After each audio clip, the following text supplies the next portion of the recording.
Welcome to Newcastle Family History Society podcasts.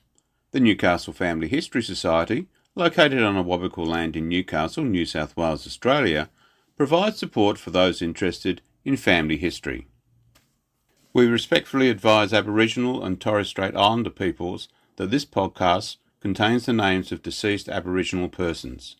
Additionally, some historical quotes include language that may be offensive. The Newcastle Family History Society does not condone such language. This episode of Birds of a Feather explores the relationships between the European settlements of Coal River and the First Nations peoples. As Newcastle's penal settlement grew, figures like Commandant Wallis and artist Joseph Lycett navigated a world where art, survival and power intertwined with Indigenous knowledge and guidance. Burigon, an esteemed elder of the Awabakal people, played a crucial role in bridging these worlds, providing insight, collaboration, and at times, tentative trust. Join Narelle Austin as she uncovers the stories of Wallis, Burigon and Lycett, an unlikely trio whose interactions preserved Aboriginal knowledge and captured glimpses of a culture under immense change. Here in Newcastle in 1814, our literary artist James Wallis escaped assignment in the coal mines and secured a measure of protection by helping Commandant Scotto as a translator of convicts' flash language. However, Scotto was moving on and up the ranks. James Wallis was to stay in Newcastle for some time. What would the new Commandant Thompson require on his arrival in February 1814? Wallis's fellow convicts knew of his betrayal with the dictionary, even though it had not yet been published. He was in real danger. James Wallis had made it known that he was working on another manuscript. The latter was to be published with his dictionary of flash language as his memoirs, entitled Memoirs of the First 32 Years of the Life of James Wallis, a Swindler and Pickpocket, now transported for the second time, and for life, to New South Wales, written by himself. Perhaps Thomas Thompson hoped that Wallis would speak well of him in his memoirs as his commandant in Newcastle. In that manner, Wallis could have hoped for some protection and a continuation of his privileges. In 1818, Wallis was in possession of 2 houses and in a position to marry while in Newcastle. In 1815, Sydney was flooded with 5-shilling notes drawn on the postmaster of the colony. As a known and skillful forger, the convict Joseph Lycett was under suspicion, and a search by authorities found a small copperplate press in his possession. So Lycett was sent to Newcastle penal settlement in July. In June 1816, Thomas Thompson moved on, and James Wallis became the Newcastle commandant. Wallis, a complex figure, was to assemble his own flock of visual artists. Richard Brown had remained.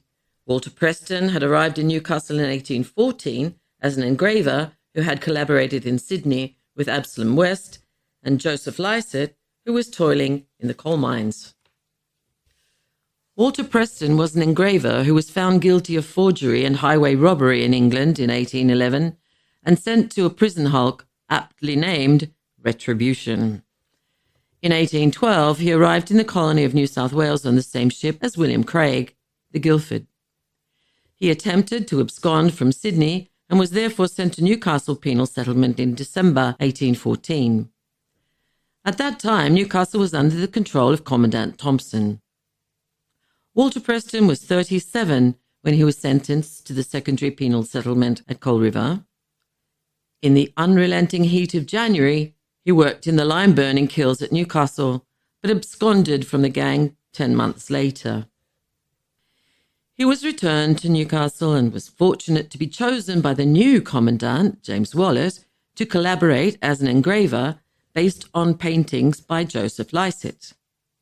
His skills as an engraver were used by several commandants at Newcastle to produce their works for publication. The Australian Dictionary of Biography informs us that Lycett's lot became relatively easy after Wallis became commandant. Joseph Lycett was a watercolourist and Commandant Wallis was an enthusiastic amateur painter Wallis was interested in using and perhaps learning from Joseph Lycett's well-known skills.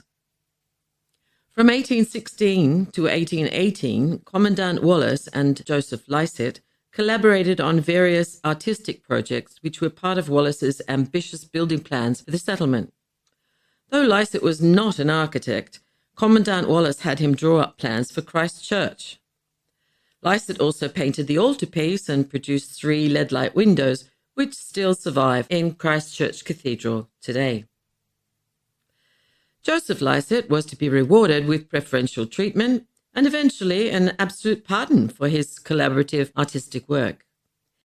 He had his wife Mary and children join him in the colony and attracted the attention of Governor Macquarie, and so to his powerful contact, Lord Bathurst, who promoted his work. He was also able to return to England. Commandant Wallis had a friendship with the First Nations man Burigon, esteemed elder of the Awabakal people. Wallis had expeditions with his companion, who was also his guide and liaison with the local people. Wallis was also interested in recording the local environment and the local people, to whom his friend Burigon facilitated access. With the indispensable help of Burigon, Wallis and his coterie would produce, amongst other colonial testimonies, the acclaimed Wallis Album. As well, this relationship allowed Brown and Lycett to sketch the flora and fauna and paint the people and their ceremonies. Lycett was passionate about painting the local environment, its people, and their customs, and this is evident in his work. David Andrew Roberts, in the online database of historical materials relating to Aborigines of the Newcastle and Lake Macquarie region, gives his assessments of the early relationships between the military settlement and the local people. In the following extract from Aborigines, Commandants and Convicts, the Newcastle Penal Settlement, Roberts begins by describing the character of first contacts around Newcastle and other frontier areas which were influenced by a demographic and cultural catastrophe immediately after the arrival of the Europeans.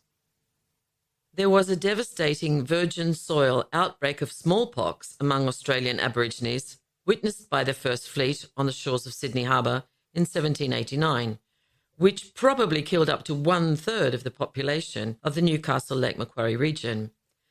Though Aboriginal smallpox did not originate with Europeans, there is no doubt the disaster plunged Aboriginal society into a serious and decisive crisis. It can be said with certainty that smallpox weakened Aboriginal resistance to European conquest and was a key factor shaping Aboriginal responses to the arrival of the Europeans. However, the relationships between Aborigines and Europeans at Newcastle were, on the whole, relatively harmonious. In a letter from Commandant Charles Menzies to Governor King, dated the 1st of July 1804. We always have been and still continue on the most friendly terms with the numerous natives here, to preserve which I have directed the storekeeper to victual Bungaree. He is the most intelligent of that race I have as yet seen, and should a misunderstanding unfortunately take place, he will be sure to reconcile them. Roberts goes on to say, the later commandants managed to maintain the ordered relationship, still evident when Governor Macquarie inspected the settlement in 1818 and in 1821. As a rule, communication between convicts and Aborigines in the settlement would have been discouraged, but probably could not have been prevented without giving some offence or provocation to Aboriginal people. The tensions and tragedies arising from racial conflict were not clearly evident during the years of the Newcastle convict settlement. The penal establishment was a confined and reasonably well-supervised operation, posing little threat to the freedom and survival of local Aboriginal peoples. Clearly, Aborigines welcomed the opportunities for trade and material acquisition. Aborigines traded meat and fish for blankets and clothing. The Newcastle settlement became a principal site of cross-cultural trade that was quickly and firmly embedded in the Aboriginal economy. Indeed, the penal function of the settlement, requiring isolation and strict government military control, stalled a more intensive exploitation of the region by private capitalists for almost 2 decades. It was after the closure of the penal settlement, with the onset of an effusive, unregulated, and extremely destructive private pastoral frontier, that the violence and dispossession ensued. We know that First Nations people became invaluable guides, trackers of escaped convicts, and labourers who cut and carried wood and water for the settlement in a mutually beneficial relationship with the Europeans in the relatively small and controlled environment. And so, in the light of these observations, we can now further explore the extant representations of the local people and the environment at Newcastle, which were painted by the amateur artist Commandant James Wallis, who made use of the skills of Richard Brown, Walter Preston as engraver, and Joseph Lycett, all of whom were helped by Burigon. The following is an excerpt from James Wallis's recollections of Burigon in the manuscript available in the Mitchell Library. Here he comments on drawings by Richard Brown, his relationship with Burigon, and treasured memories of his time as Commandant. The sketches are likenesses of two brothers of the Newcastle tribe. Burigon, commonly called Jack, was the elder and chieftain of his tribe. He was a keen, shrewd fellow, attached to me and to the Europeans generally from interested motives, for we often administered to his wants, though they are not as numerous as ours. Still, savages have them. A tomahawk, a fish hook, tobacco, sugar, rum, kangaroo, and in cold weather a blanket were objects of Jack's ambition. Wallis goes on to say, I now remember poor Jack the black savage ministering to my pleasures, fishing, kangaroo hunting, guiding me through trackless forests, with more kindly feelings than I do many of my own colour kindred nation. Jack proved his attachment and confidence by giving me his only son, a fine boy 10 years old, to be sent to the native establishment formed at Parramatta by the late, benevolent and truly philanthropic Governor Macquarie. Jack's career has been, I understand, since terminated by a treacherous stab from a convict, who by his execution soon after paid in this world the forfeit of his crime, and was the first European that suffered for an Aboriginal native of New Holland. To shed more light on the subject, we can access the online documentary film, Wallis and Lycett, Unlikely Preservers of Aboriginal Knowledge. This film was produced in 2021 by the Stories of Our Town project, which shows us the time before the momentous changes that occurred after the closure of Newcastle Penal Settlement. The project team interviewed over 150 Novocastrians to tell their mostly untold stories. The film begins by mentioning the other two paths which crossed in 1816, those of Commandant James Wallis and Joseph Lycett, which created an art explosion, making use of the artistic skills of the convicts. It's like stepping back in time, showing Aboriginal life as it was, a rich cultural lifestyle, gifted to us by the most unlikely alliances. One interviewee tells us that the paintings are like looking at family albums. Another states that no one could have captured these aspects of Aboriginal life without the acceptance and a connection to the Aboriginal community in the region. In the film, we hear that James Wallis was an amateur artist, not one of the greatest artists, it must be said, but these things would not have eventuated if Wallis hadn't had the capacity and interest and the kind of means to do it.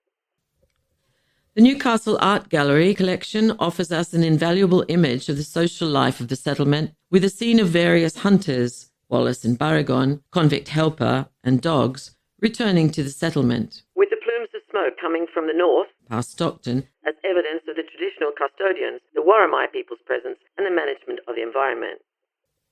There are many stories, records, research projects, exhibitions, and a theatrical performance in the making about this serendipitous, creative time in the early settlement at Newcastle. There are also later artists such as Close who contribute to our knowledge of life as it was in Newcastle. It does appear that before the closure of the penal settlement, there was a period of relatively harmonious collaboration between the people who found themselves on the shores and environs of Coal River. Of course, only for the selected few whose skills and connections could be used for protection and self-promotion. To end this podcast, we return to our celebrated artist, Joseph Lycett. He was a man who felt and drank deeply. One of his admirers, Commissioner John Thomas Bigg, on hearing of his suicide years later in London, attested to his troubled nature, which he witnessed during his time in Sydney and Newcastle.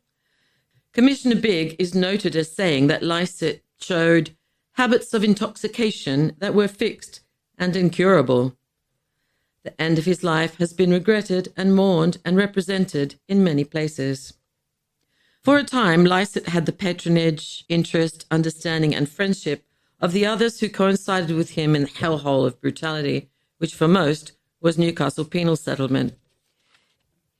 It must be noted that neither Lycett, Brown, Preston, Wallis nor Scotto would have been able to produce for us these unique artefacts from a time now flown without the cooperation of the local First Nations people.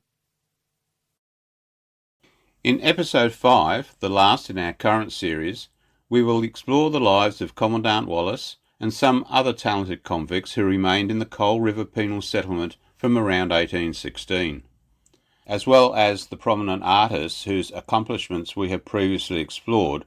We will take a look at the backgrounds and collaboration of 3 more convicts: the entrepreneur and landholder Molly Morgan, carpenter and guard Thomas Joe the Marine Hunt, and the carpenter, supervisor and landholder Patrick Riley. Unlike the visual and literary artists, these 3 were to remain in Newcastle and subsequently develop the settlement at Wallis Plains in the Hunter Valley. Be sure to join us again on Newcastle Family History Society podcasts.